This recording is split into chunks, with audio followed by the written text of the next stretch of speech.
I want to talk about the importance of servicing an altar. As a Christian, you are most likely to have a spiritual altar.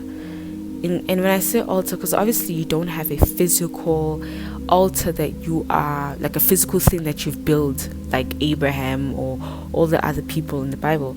But in the 21st century, to me, an altar is something spiritual, maybe where you dedicate a specific hour for prayer or worship or something, or dedicate a moment of fasting or something like that. And I've noticed that as a human being, as spiritual beings,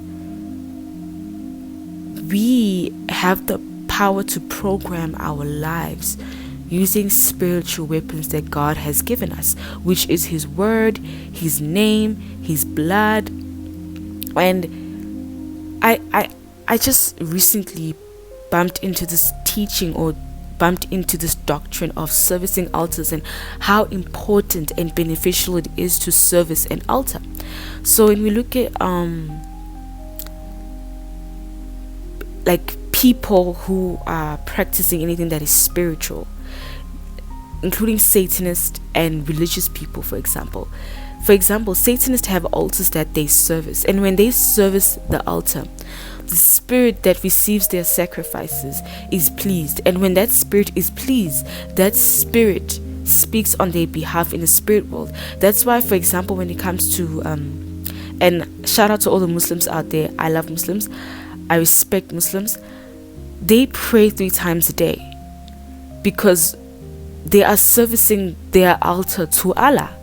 They pray 3 times a day, and you notice, have you seen that when it's time to pray, they leave everything because they love the altar that they are servicing. They love the altar that they are servicing.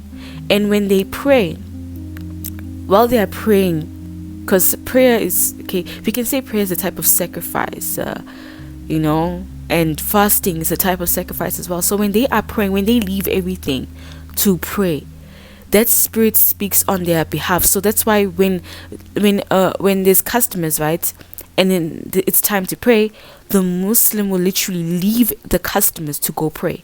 Then in the spiritual realm, that spirit that is being serviced will make sure that the clients don't leave and they stay, because that's the power of the covenant. When the covenant speaks on your behalf, oh my goodness, your life just flourishes.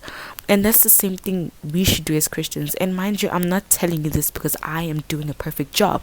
I am telling you this because I've also just bumped into this type of doctrine, and I think it's powerful and it's so spiritual that yes, God is a spirit. He needs to be serviced.